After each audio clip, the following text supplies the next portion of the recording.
What is up, hotties? Welcome back to another episode of Stay Hot. I'm Blaiden Kirk, joined as always by my two favorite co-hosts of all time, Matthew Sponhour and Theo Ash. And today, once again, we're doing an NFL division prediction episode. We've done both of the East divisions. Today, we're taking a look at the AFC South, the Colts, the Texans, the Jaguars, and the Tennessee Titans. I'm always trying to be more conscious about saying Jaguars instead of Jaguars because it's easy to do that, and then Jags fans always get on you when you do. But before we get into that, they do. Anytime I make a TikTok and I say Jaguars, but I say Jaguars, all the comments are just Jaguars. So I'm trying to be better about it, guys. I really am. But before we get into that, Matt, Theo, how are you guys doing on this beautiful Wednesday? Really, I should throw the Matt. Matt, how are you doing? I'm all right. I'm moving into a new place right now. That's why I'm in the corner on my phone instead of at my usual setup. And I'll never be at my usual setup again. That's what they're saying. We'll have a new usual setup that I'll get to here shortly. So it's been a process, dude. It's been a battle to try to get into this new place. Like the first box I took to my car, I immediately wiped out and just fell over and slammed my head against the car door and scraped up my knee. And it's pretty much stayed about that good the entire time, man. I mean, the Wi-Fi people came. Oh, it's going to take a month before we can get fiber up here. Okay. Great. Parking's, I'm parked at a meter right now. Just every imaginable thing when you're moving. That's how it goes. But outside, I'm excited for the place. It's just going to take a lot more work. Moving is objectively the worst thing ever. It is. Yeah, I can't think of anything worse. It's not ideal. I honestly had a pretty smooth move, but I'm on the first floor right by the door. So I just got to walk in and then bring my things directly into my place. And that made it so much easier. The first story apartment is honestly the move because of just that. I'm doing pretty well though. I mean, it's been a long time since I moved. I actually just signed a new lease, so I won't be moving for another year, which is kind of a rare thing for me. I've been moving. I'm always in a different spot. So yeah, just enjoying a beautiful day here in Denver, I guess. Wow. Nice. Doesn't get much better than that. It's been raining kind of on and off here in Columbus. So unreal. The craziest thing to happen this week. Dude, same in Denver, bro. No way. How is that possible? How is They're saying that weather isn't supposed to happen this time of year. You got an album coming out in about a couple days here. I do. It? 3 days? 4 days? It'll be this Saturday, the 20th. So let's go. Yeah. I mean, is that ready right now, or do you tweak it up until the point that it gets released? No, you typically give it about a month to where when it's actually done to the point of it being released, just because the distribution platforms need about 2 weeks for Spotify, 4 weeks for some other platforms. So you got to give it a little bit of time. So it's been done for a little over a month, but it takes time to get out. So we're super excited. It's called Who by Fire. It's, if you liked my last album, this one's probably better. So and if you didn't like his last album, this one's probably better. So it's a win-win, honestly. Yeah, I'll be in Miami when it releases. So beautiful warm weather, party hardy. It'll be great. I'm excited. Wait, Florida, Miami? Yeah, Miami, Florida. Oh, okay. Yeah. I'm going to Miami this weekend, so I'll be there. If anyone's in Miami, wants to say hi. Actually, real talk though, if anyone's in Miami and has a guitar I can borrow, because I don't want to bring my guitar because it's going to cost me an extra $125 to do it, hit me up. Hit him up. But let's talk about some other South, the other kind of South, the AFC South. The other kind of South. Not Miami, Florida, but Jacksonville, Florida. Should we start with them, the Jaguars? Let's do it. All right, Theo. This is your guy, Trevor Lawrence. Hasn't quite had the breakout season yet, but he probably led the league in almost touchdowns last year. Will those translate this year, and will the Jags compete for this division? Yeah, he led the league in almost touchdowns, and he also probably led the league in unlucky interceptions, I would say. Number 2 in the NFL in ifs, for sure. I really have all the faith in the world in T-Law to get it done. If the circumstances around him are somewhat okay, and that's where I get concerned with the Jaguars, of course. I can't understand their offensive line situation. Every single one of these guys have been invested in, paid, drafted in the first round, or some combination of the two. And yet it's so mid. It is just so mid. They could not run the ball last year. They could not protect Trevor Lawrence. Lawrence got banged up by the end of the year. Cam Robinson was hurt, and they lost how many, like 6 of their last 9 games, something like that. They absolutely skidded down the stretch, and sold their season against the Titans at the end. Not good, obviously. And when you look at the roster, it's like, what has changed, really? Armstead is there now. Brian Thomas is there now, no doubt. But Darius Williams is gone for seemingly no reason. They lost a safety to Seattle as well. And overall, my main takeaway going through this roster is that Balky is still one of the worst GMs in the league, like he was in San Francisco. I mean, there's a couple moves that have worked out. The Trayvon Walker pick hasn't been a disaster, but it's hard to say that he got that pick right. And he's handed out plenty of horrible contracts, and the Ridley situation ended up blowing up in his face, kind of. So it's like, if you're being built by one of the worst GMs, there is a ceiling on how good you can be. And last year, the Jaguars kind of fell into that if you didn't get better, you got worse trap. And we just kind of overlooked it because we thought Ridley was gonna be like some big upgrade, and he just wasn't. And then this year, it's kind of the same deal. So it's like, it's probably going to be about the same. Yeah, I mean, I think the concerns you have about the Jaguars are still pretty much the same. Like, their run game's probably still going to suck. I know they added Mitch Morse, but they're going to have a one-dimensional offense.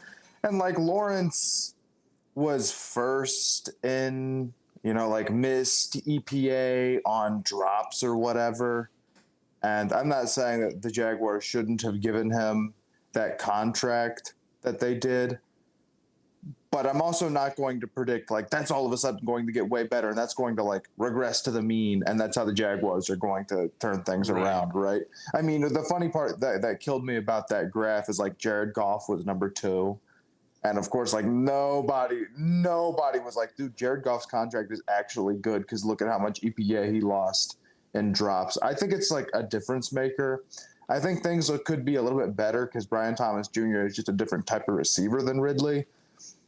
But I still don't see Jacksonville as like a fully built out team right now, and even if Lawrence goes crazy, I still don't think they're going to be like a serious contender.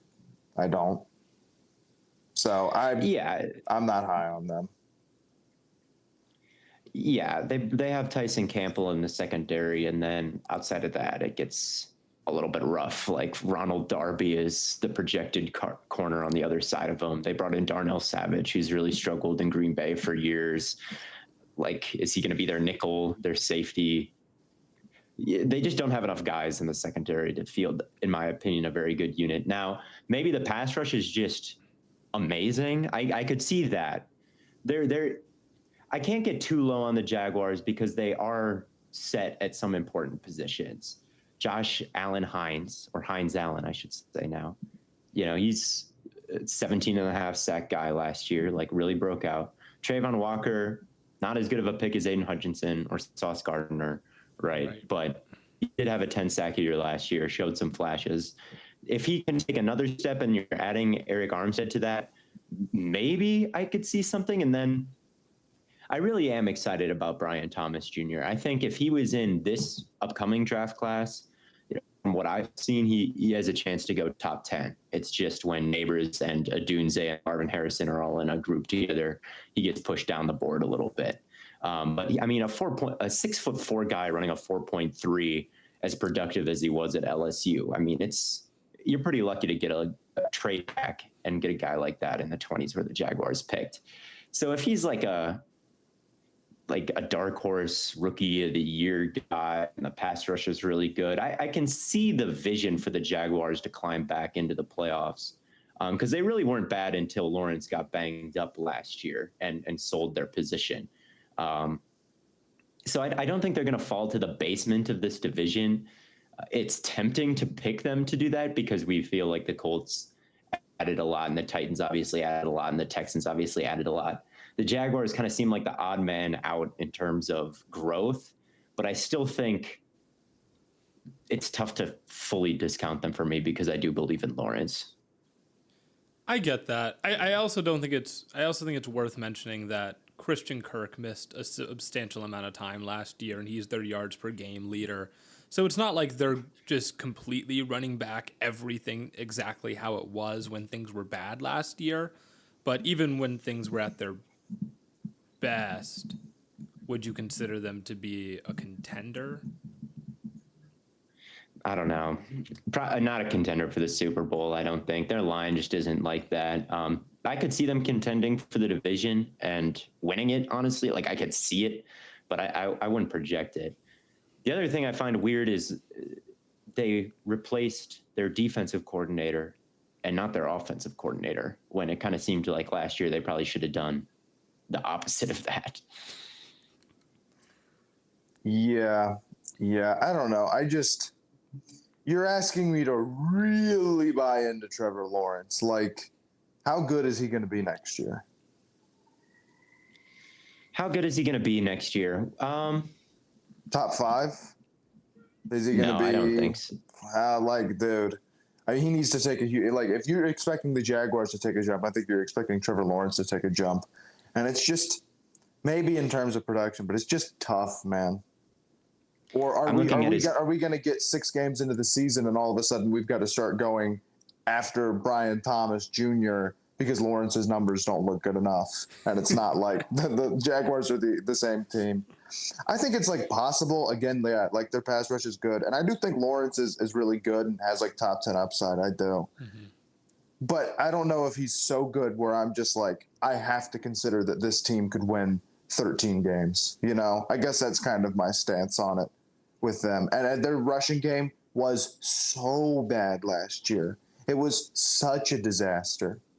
And like, I'm looking, I'll be honest, like I look at one of their division rivals, the Texans, and I'm like, well, I kind of like Stroud better than Lawrence. He feels more prone to take a jump going into year 2. I know he's got the receivers. Their run game isn't good either, but like it's a little bit better than Jacksonville's, I feel like. And maybe their defense isn't fully complete, but I feel like they have players on all 3 levels. I'll take the Texans, no question. You asked what to expect from Trevor Lawrence and where he'll rank. I'm just looking at his numbers the last 2 years. His QBR in 2022, 56.1. His QBR in 2023, 56.1. So I'm gonna hazard a guess that he may have a QBR of around 56.1 next year. I think he's good, but for me to project the Jaguars to really make noise, he'd have to be like an MVP dark horse. And maybe he's a really, really dark horse, but I just don't see him in that top 5 level. I don't think he's even as good got as, like, it within Dak. him. Like there's a world where he puts up MVP numbers. But I just don't know if that's going to happen with this current group team, right? Like, I think that he could be. Like if he was on like the Bengals or something, or he had like crazy weapons. I don't know. I don't want to use the Bengals as an example because then I don't want to be mean about Joe Burrow or anything. But if you put him in a crazy situation like that, like he could tear it up for sure. But unless Brian Thomas Jr. comes out and is like unbelievable Jamar from Chase, day one, right? It's like unless he does that, which I guess is like I think his ceiling is super high. Yeah, it's unless he I'll put it like this: unless Brian Thomas Jr. hits like the 1%, like top 2 or 3% of his possible outcomes right away. The receiving room is like really not that crazy. The offensive line is really not that good. The run game is really not that good. The play calling was really not like. No, I like Lawrence as much as the next guy, but damn. Yeah. It's a lot to overcome. I think they can avoid the basement, but it's a lot to overcome. And even if Brian Thomas Jr. is that guy, like who's their T. Higgins? It's Gabe Davis, who they gave a huge contract to be their wide receiver too. And it's like he's just not. He shouldn't be your wide receiver too. Like all the evidence suggests Christian that. Kirk. Yeah, I guess I should say other boundary receiver. Yeah. Like and someone who's kind of unchallenged for that role, and someone they gave a ton of money to, right? So. They have another. Actually, I'm changing my mind. I'm changing my mind on Jacksonville. They do have another boundary receiver who's kind of underrated, kind of a sleeper, Gabe Davis. He's going for 800 yards. He's going for 900 yards next year. He's hitting the 1K mark and doing it probably doing more of the work on those deep balls than T-Law. They're sick to hear that, and they don't want you to say that on Twitter. But they got Denzel Mims, man. When Gabe Davis has a career really year, have Denzel Mims? That's awesome. When Gabe Davis has his career year, what will this say about Josh Allen? That's the real question. Ooh, we will be having conversations that Lawrence is better than when Lawrence gets more out of Gabe Davis. The Gabe Davis 1,300-yard receiving discourse will be nasty stuff, but we'll be there. The Gabe Davis litmus test will reveal a lot of truths. I have to say, and I think about this every single time, Lawrence, throws it hard, throws it far. You said, like, if the receivers were, like, a couple inches taller, Theo, you've said this before, like, they'd have many more touchdowns or whatever. So they went out and got tall receivers.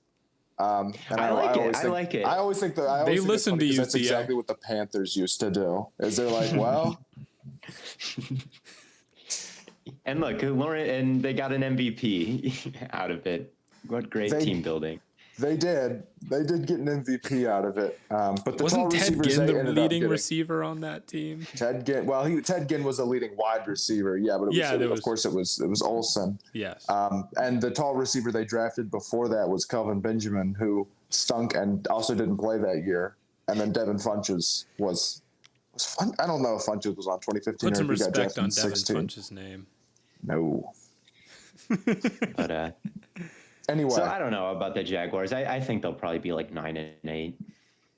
Like probably. Yeah, I'd say it's a pretty tight division around like these middle parts. And I think Lawrence is good enough to have him competitive in any game. And maybe they get of course, I'm always scared to say that something can or can't happen because of the Giants a couple of years ago, where it's like that team actually sucked and won 11 games because they won every one-score game. Like, that team sucked, dude.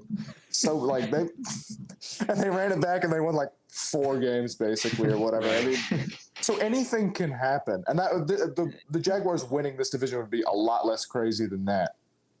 But I see them as a 9-10 win team as well. Yeah, they went 9-8 last year. I feel like it probably will be probably similar. I have them third in this division, which is, I figure, where we all have them. Mm-hmm. Is that where you have them, Theo? Third? Yeah. Yeah, I think so. I have them third as well. Okay. So we all have the Jaguars third. Let's talk about who we're all going to have first in this division. The Indianapolis Colts. Yeah, bro. Yeah. So bro. the Colts, they're a weird one to project. No doubt. With Anthony Richardson, I'm very high on, but he only played 4 games last year. His completion percentage was sub 60%. Not great, not terrible, I would say, for his numbers when he played. But he did have a couple plays that already had me thinking, he's maybe the only guy in the whole league that can do this. His comeback against the Rams, he had a couple throws, and the potential just jumps off the screen at you, is where it's like, is this Cam Newton? I mean, same thing at Florida, right? And it really, like, if you were really low on Richardson, I think you would have to be surprised at how good he was for the Colts last year. Like, his completion percentage went up at the NFL level, even though it's harder. Like, if you were really low on Richardson, you may not have expected that. You may not have expected him to win the starting job at all, but he did, and he was better than Minshew. And so he's already, like, surpassed some people's expectations who just hated him and saw the box score and was like, what are we doing with this guy in the first round at all? So I don't know. I like him, but the sample size is just so small. And when you're in this division, it's like, man, how high exactly can he go? And Blaiden, you're our resident Colts expert here. I'm interested to hear what your expectation is for this team this year.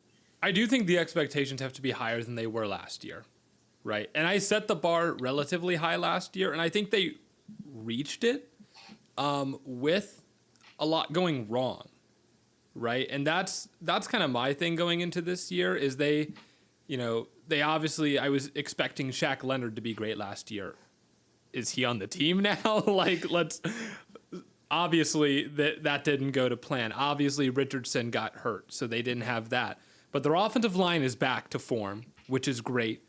They have Jonathan Taylor. They added A.D. Mitchell in the draft. So now they have a pretty solid group of receivers with Pittman, Mitchell, Downs, and Pierce is the wide receiver one, of course. I liked Anthony Gould late in the draft. Anyway, go ahead. And then, of course, they drafted Latu, which makes their defensive line just completely ferocious. The one thing that really concerns me is kind of the back end of that defense. You know, the linebackers in the secondary. It's not nearly on par with their front four or front five, depending on how deep you want to put it. So they're going to have to get pressure, and I do think it could be a little bit like the Browns last year, where if they go a stretch where the pass rush isn't getting home, they could get torched on the back end, because that happened to Cleveland a few times towards the end of the year. But I do think in the end of the year, and this is where I am going to put them over Houston, because I do think it's going to be close. I legitimately think it could be like we talked about in the NFC East, where the Eagles maybe win over the Cowboys by a game. I think it could be a lot like that. And I look at the last four games for both the Texans and the Colts. The Texans play Miami, Kansas City, Baltimore, and Tennessee coming out of the bye week. The Colts play Denver, Tennessee, New York Giants, and Jacksonville. And I think that is enough to where it's like, if it's close going into that bye week, that week 14 bye, I think that the Colts have the advantage coming out with the easier schedule. Mm-hmm. I will say this about the Colts. In terms of the negatives, I agree with you. I'm optimistic about them. I am optimistic about them. But when you look at the teams they kind of beat last year, they got off.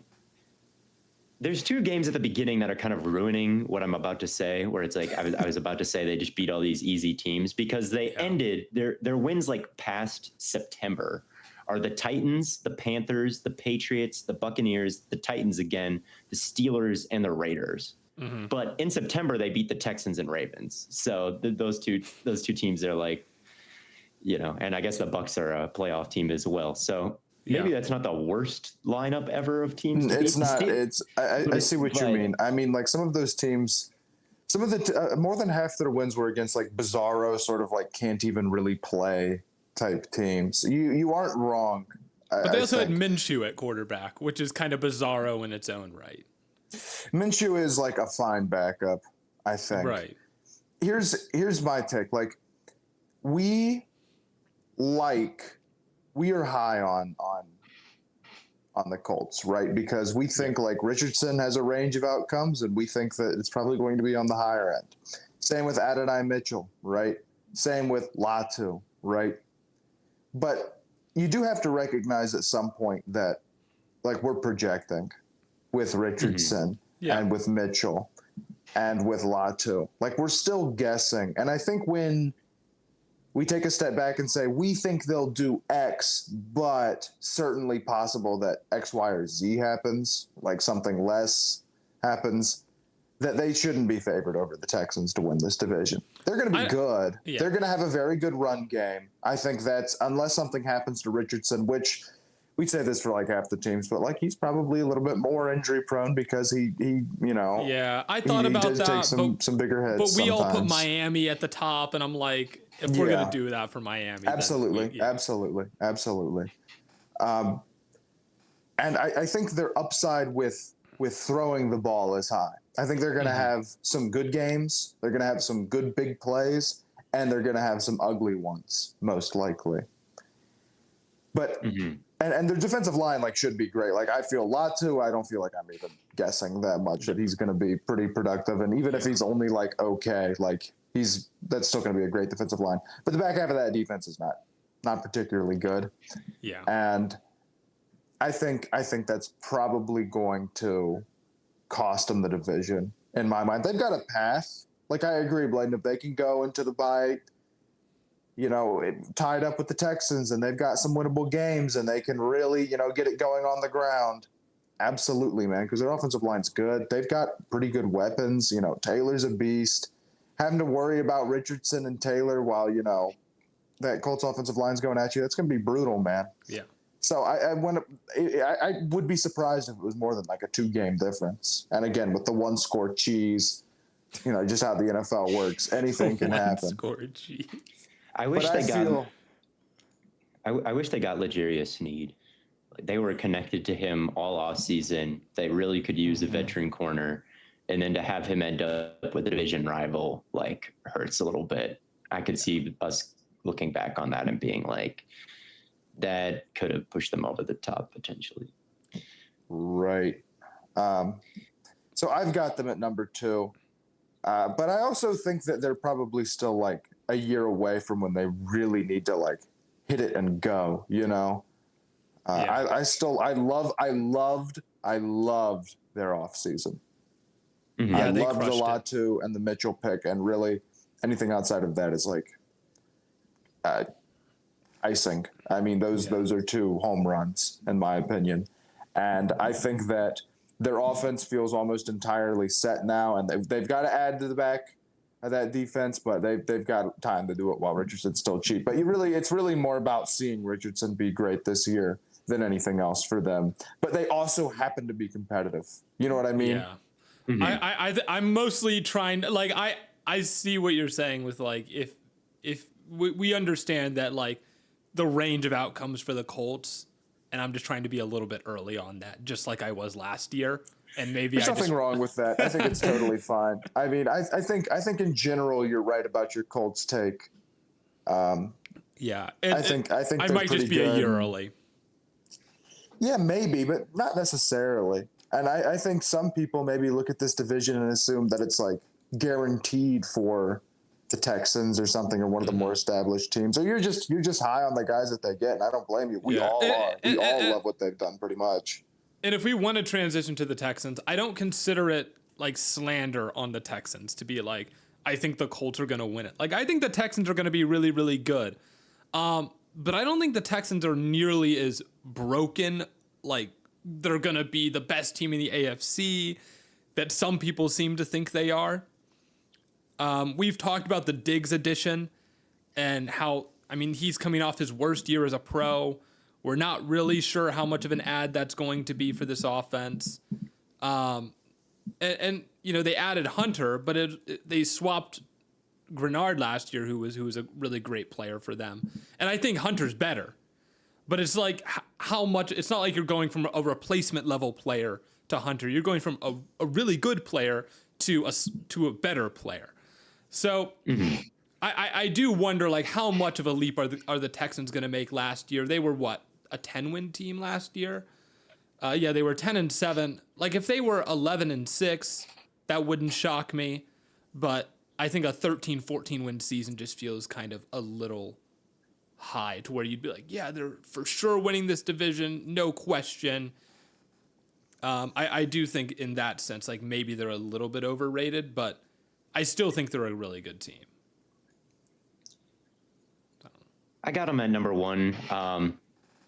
I do like the Colts ceiling, but I just think it's the Texans' year a little bit here. The Stroud is going to be really good. Is he going to win MVP? I don't know, but he's going to be really good, obviously. Tank Dell, you guys know I love the 17 game pace and the per game fantasy points and everything like that. Tank Dell's 17 game pace last year, 1,200 yards, 12 touchdowns, 80 receptions, just absolutely beastly receiving core. Pass rush should be excellent. I think the linebacking group will continue to improve. And I just think that's a recipe for success that we can for sure take to the bank. Now,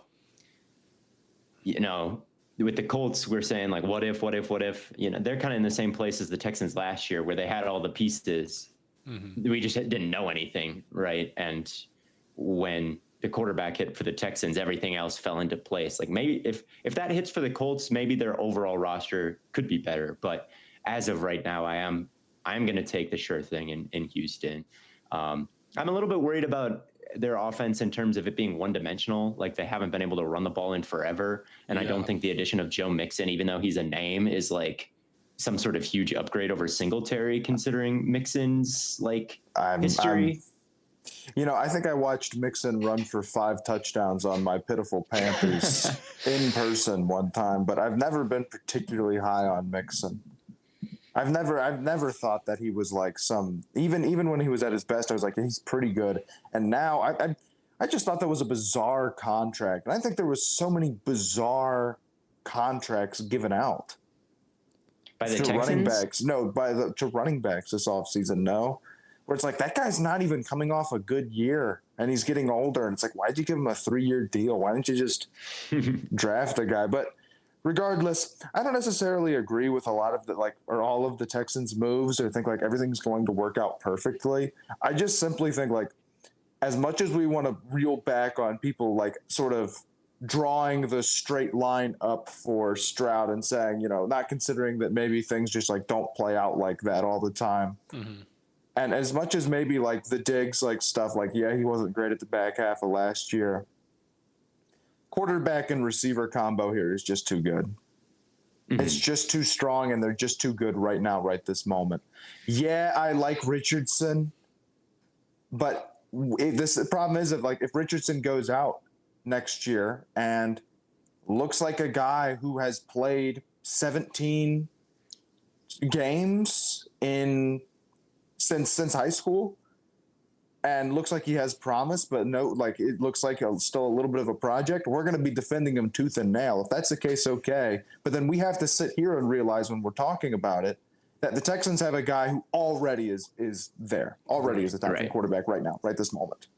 And I Diggs with you're not going to be able to put a ton of attention on any one guy here. It's not just Diggs, but it's getting Tank Dell back. And Nico Collins and Dell both feel like guys who aren't at their peak yet either. And Collins had an unbelievably efficient year last year when he was targeted. And I wonder if he sees an uptick in work and turns into a real true sort of number one guy, because he absolutely broke out.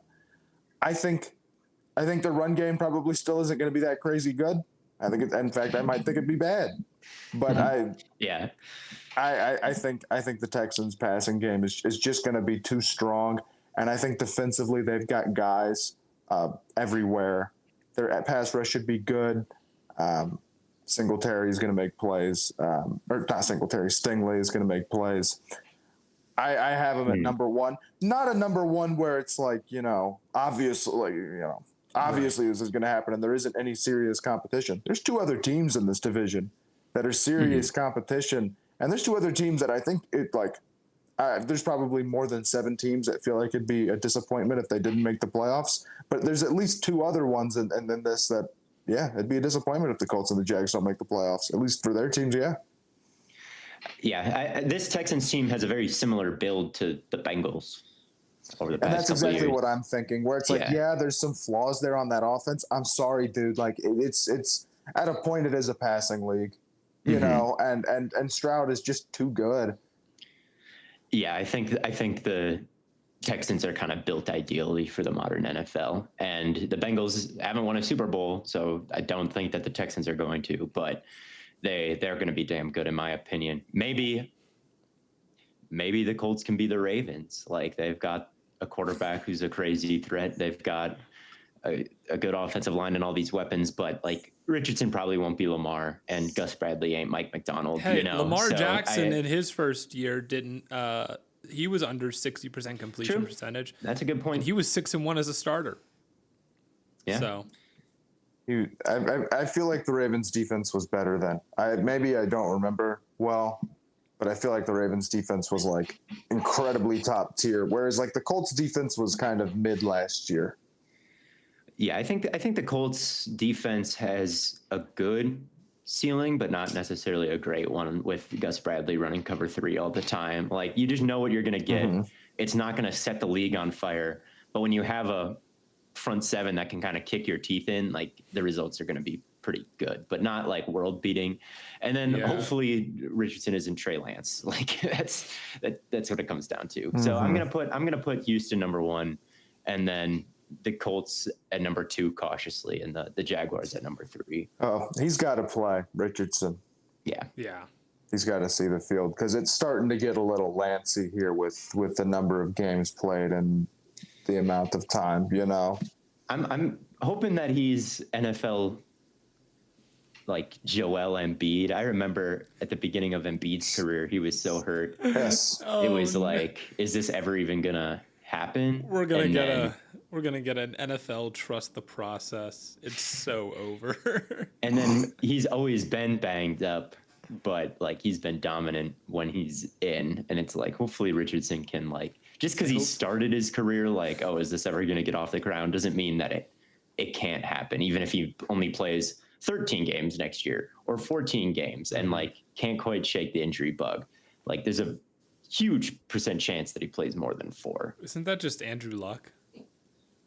Andrew Luck played more than that his first year. Like, he always played a lot of games. He was just always like super hurt, like in the games. Like, he went 11-5 his first year, 11-5 his second year, 11-5 his third year. Then he was hurt, played 7 games. Then he went 8-7. Then he went 10. Then he missed a season fully. But like, when he was playing, and he was like toughing it out. It just became too much to tough out. So not quite the same arc. Not quite. Okay. The Joel Embiid arc is needed.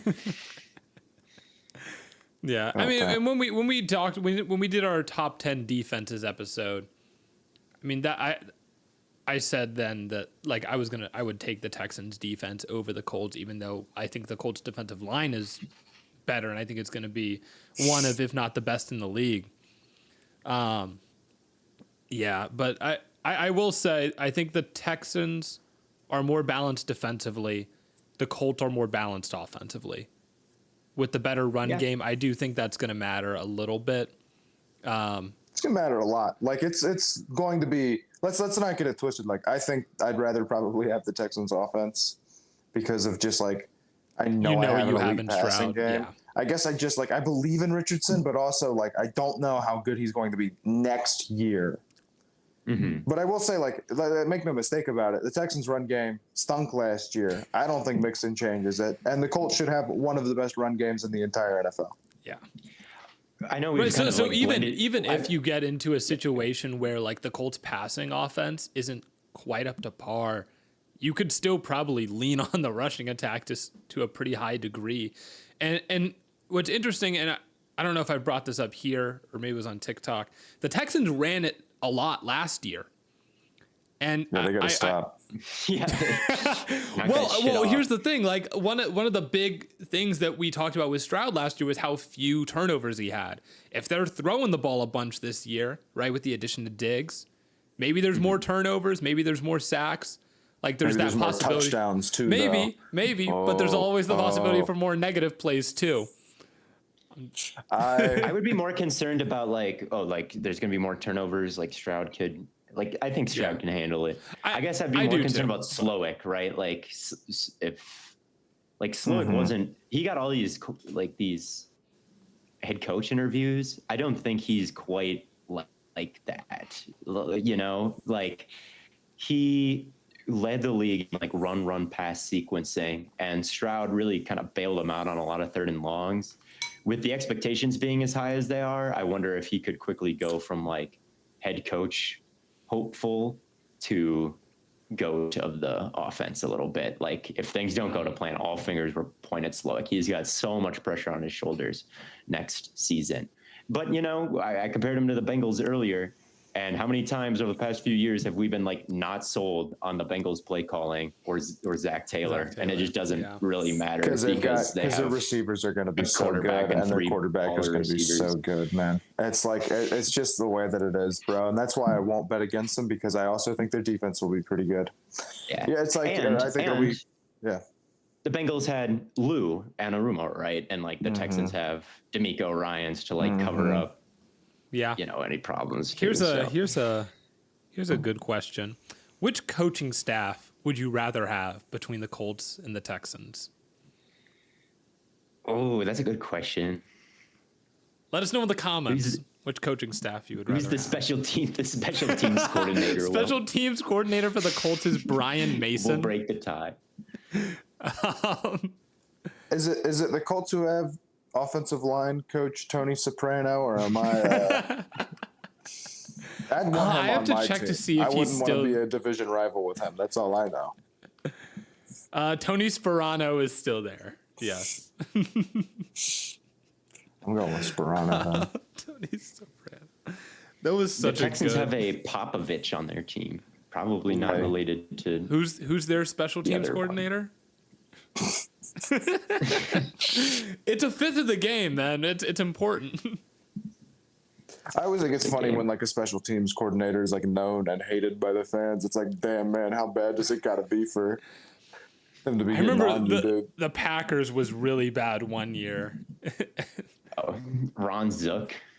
That was bad. I mean, the Packers special teams, we wanted a lot of special teams coaches fired. So it's fair. I don't know whose coaching staff I'd rather have. Maybe Steichen, because he's an offensive guy. Like maybe in Ty. Like I think they're both very talented, and like Ty goes to the offensive guy. So maybe I'd say him, but I don't know. Yeah, it's tough. Do you want to get into the Titans here? Might as well. One more team. Tennessee fans, you've waited 42 minutes for this part. And we've got the Titans on deck. Stay hot legend Will Levis is at quarterback. And props to them for being willing to stick it out with him. I know there was a lot of quarterback movement this offseason. Very tempting to be, another team in that It really should mix. not have been that tempting for them to do anything other than maybe trade for Drake May, in my very honest opinion. But like you see all the other teams that were eager and ready to make moves for quarterbacks in the draft, free agency, trade, etc. Like, props to the Colts for not being in that bunch. But I agree, it shouldn't have been tempting. I think their offensive line is still going to be pretty bad. Probably. Even though they got Latham, who is, I think is a good player. Yeah. And I don't know if he would have been my pick that high. But and I still like Skoronski.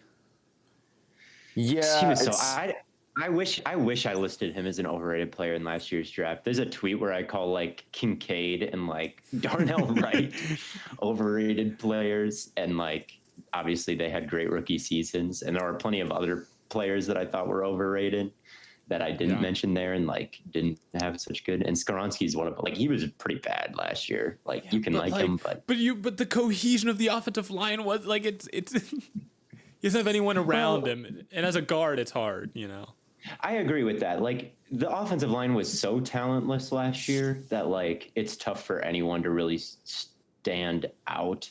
I liked the offseason that the Titans had. I'm still very worried about the offensive line, but they did kind of upgrade everything. They got Tyler Boyd, they got Calvin Ridley in the skill position room. They got Tony Pollard. They not only got head coach Callahan. What's the Callahan's first names here? Brian? It's Brian Callahan, right?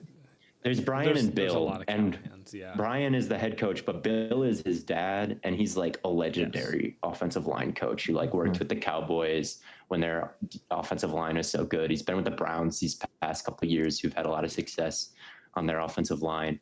Like, I think that he's going to develop Latham at the very least into kind of a beast, but they like still have Petit Frere on the other side. So they're probably still good. Look, I'm sorry. I'm really like not bought in to the Titans, like almost at all. I agree. Here's what I'll say. I think Levis is certainly good enough to get a shot this year, and I'm interested to see what he can do. And that is more than you can say for a lot of guys. Truly, like, that means something. I also think that getting the receivers there so, like, you can kind of see what happens with them, honestly, I don't mind that as well. I think he's going to get clobbered behind that offensive line. I think the run game's probably going to be pretty bad.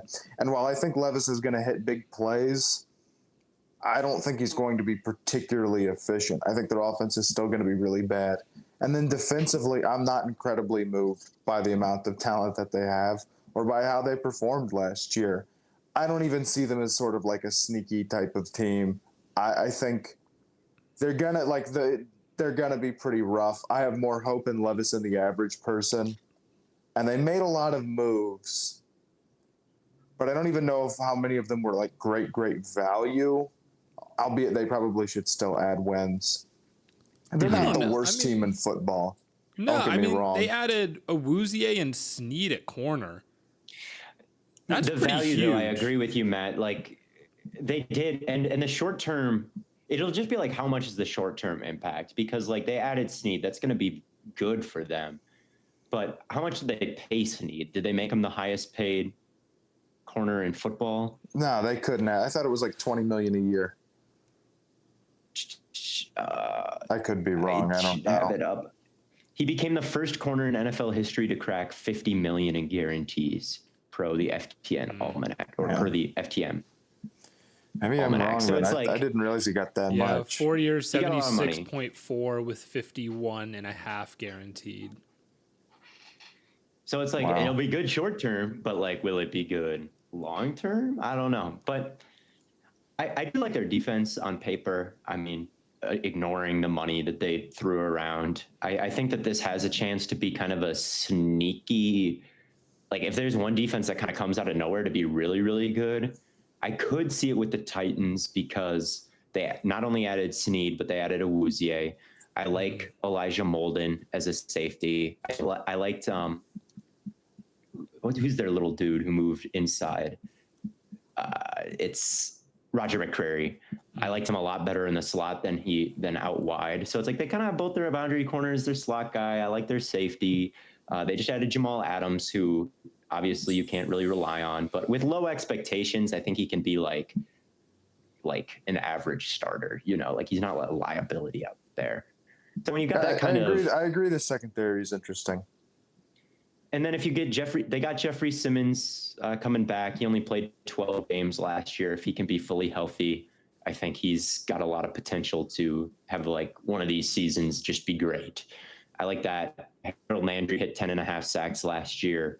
You know, it's a defense who I could see the secondary and front seven being pretty good. And if they got a new coordinator from the Ravens, if he can kind of like marry those things and make it even like greater than the sum of its parts, I could see this defense actually being like very good next year, but I don't know if I want to like bank on it because like you said, Matt, they weren't like that good last year. I don't know. I mean, Simmons didn't really have the greatest season ever last year. I know he was banged up, but it's a lot of projection. I still don't feel like their pass rush overall is that great, that their front seven on paper overall is that great, even if there's like some guys there where it's like, okay, this dude can be cool and this dude can be cool. Their secondary, I agree, seems like it should be pretty good. But even that is a lot of like Adams is going to be back and healthy and it's okay because you got him for no money. Although I guess I'm kind of discounting some of their moves for the opposite reason, right? If you're saying like Adams is good for the price and I'm saying, well, you know, he might get banged up or he's kind of past his prime, blah, blah, blah, blah, whatever. But then I can't say Snead is a good player, but bad for the price. And I don't even really think Snead's price is that bad. I just think they guaranteed him a lot of money. Which he's what, like 27? That's okay. He's got to be something deal? like that. That's fine. I don't think it's that bad. I don't mind. I don't mind getting a good corner. He turned For some 27 solid money. this year. So As long as they him. let him press, which it sounds like they're going to do. Like, don't get Snead and then put him in zone. Like, get Snead and let him press. Which it sounds like they're going to let him do it just that. They're like, we don't want any free releases this year. So if they said that, like, Snead's a good guy to go get. And then I do think the Titans have some sneaky potential. I do. I don't want to completely write them off, but I rank them fourth because I can't get past the offensive line and how bad it was last year. I think Latham is going to hit. I think Bill Callahan and Brian Callahan each are going to do a decent job with the roster, but they can't work miracles in 1 year, even with that unit. Right. And that's part of it, is that the Titans screamed to me a team that it was just like more than a year away coming into this offseason, just from a talent perspective. And I appreciate them, I guess, being aggressive to go get some of that talent. And I can get behind their defense could be okay. Maybe I'm underrating their talent. And I think they'll hit big plays on offense. And some games that'll go really good and maybe they'll win. And against bad teams, maybe they'll be more likely to hit those big plays. But are they actually going to be a consistently good offense or even a consistently good defense? I really, really question it. I really, really do. So I don't. What exactly are we seeing them sneaky for, I guess would be my question about the Titans. 7 wins? That's what it is, right? Like, they could get they could be sneaky like the Colts were sneaky last year. Is that what people mean? I guess I could see that. I guess. But even that is a lot. They did build through. They added a lot of talent this offseason. I don't know. We'll see. But Levis, the line is too bad, and Levis took too many sacks last year in this division. What's the strength of every team in this division? The pass rush, whether it be the duo that the Jaguars have. Yeah, that's a good point. About the duo the Texans have, the Colts with Buckner and Latu, and their 2 edge guys took it's just, when you match it up on paper, I still think they're last. But, playing the actual games, who knows what can happen. I do like what Levis flashed last year. I mean, he hit some absolutely bonkers plays. Yeah. He may have taken some bad sacks, but there are some plays where he's being, like, enveloped by pressure and, like, spits it out. Absolute laser, like triple coverage, like nails it in a tight window. Like, some of his high-end throws, like, he can hit the top 1% throws, but can he eliminate the negative plays? It's kind of the same story as when he was in college. So with the Titans, I just think they're so up in the air. Their running attack, it also doesn't look good if, like, Pollard is their lead back, but I digress. I like their defense. I like the direction of their offense. I think it was smart to take another shot on Levis instead of trying to, like, move around or pass up on Latham to take JJ McCarthy or something like that. I commend him for that. So I think it's good, but they're going to be passing a lot behind a bad offensive line. And images of Sam Howell and the 70 sack season or something like that are kind of flashing in my head a little bit. I don't think it'll be that bad. I don't think so either, but those are the things that can happen if you put a quarterback that takes a lot of sacks behind a bad offensive line and then pass it at, like, a 65% rate. And, like, that formula is kind of taking shape in Tennessee right now. Sam Howell, who's been on the show, and we're projecting a sneaky 9 wins. I'm not sure. I really do like Levis, though. I really am rooting for him, and he was a great podcast guest for what it's worth. He was, man. Yes. He was. He was. So I'm pulling for him, and I really do think the big plays will be there. And really, truly, honestly, I'm more excited in him than some other young quarterbacks who I won't name. So okay, I see I'll see the vision on like the 6-win Titans, but it's like a 6 wins. Well, they were a 6-win. They were a 6-win team last year. So if you want to, you have to say they're a 7-win team. Okay, they're a 7-win team. Yeah. Or they're a 12-win team with 11 one-score victories. This Titans team is better than that Giants team, I think. Yes, I agree with that. Yeah. They could make the playoffs, and my jaw wouldn't be on the floor. But I think it would mean their defense. That in would the AFC, maybe in my shock jaw. me, man. That would in the NFC, I'd give that to you. Yeah, maybe the offense isn't too bad. How about this? A top 10 defense wouldn't shock me. I don't know. That would shock me. It's like top 10 by EPA and success rate, but maybe like the raw numbers are a little low. So then at the end of the year, you're like, yo, the Titans defense was actually kind of good this year. I don't love it that much. Their corners are good, but they're not that good. Their safeties are good, but they're not that good. And just overall, Well, there's just not that many good secondaries, you know? Like when you start to look at the Titans and how it stacks up to other secondaries across the league, I'm like, it's actually kind of one of the better ones, I feel like. And with Simmons and Arden Key and Harold Landry, it's like, if Simmons comes back and plays like we thought he was going to a couple of years ago, like there was a point where all we would talk about on here is like, dude, Jeffrey Simmons is gonna change the game, man. He's gonna win Defensive Player of the Year probably multiple times in a row coming up here, fellas. Well, I wouldn't say that. But I mean, he was second team All-Pro. He was second team All-Pro in 2021. He was second team All-Pro in 2022. Yeah. And then this year he was banged up. He missed 5 games, right? Mm-hmm. Didn't have that caliber of season, but like if he's healthier next year, like he could totally be like Aaron Donald's out of here. He could be first team All-Pro. Like he will be. Okay. And he will be. Jeff Simmons, D-Boy is back on. It is worth noting. It is worth noting. Over the last 5 years, the Titans are notorious for having a very large percentage of their cap on IR. This cannot be said. They're due not to have any of their cap. Well, here's the thing. Last year was one of their better years of staying healthy. Over that stretch. It was last year and 2020 they were pretty healthy. 2021 they had over $100 million in cap on IR. Jaw on the floor. Wow, they are winning 10 games. What employing Christian Fulton does to you? This team will either win 2 games or it'll win 14. And there's no in between. Okay. Jeff Simmons will probably be pretty good next year. And their secondary will probably be pretty good. They'll have a solid defense. I don't know if it'll quite get top 10, but they'll have a solid defense. Mm-hmm. Yeah. It's kind of like a worse version. However, I stand by what I'm saying about the offense. You can't work miracles on the offense. You can try. I believe in the defense. I believe in J.C. Latham. I believe in some good Levis performances, but I don't believe in this rushing attack, and I don't believe in the passing offense like that much. Like it's old. Mm-hmm. It's really old. Like Boyd, Ridley, and Hopkins is like one of the oldest receiving corps ever. I was going to say I'm nervous. The receivers are good enough so you'll know what you have in Levis. Mm-hmm. And they have Treylon Burks. Very old. So.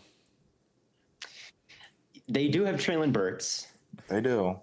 He is on the roster. What's the Jalen Hurts quote? Hypothetically, they aren't on our schedule.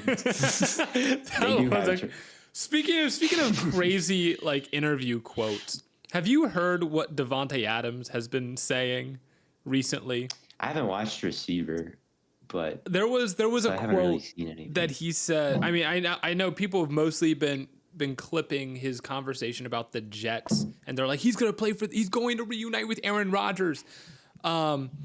But what stuck out to me is they were talking about, would you play with Tom Brady? Would you want Tom Brady on the Raiders? And he was like, oh, absolutely. No question.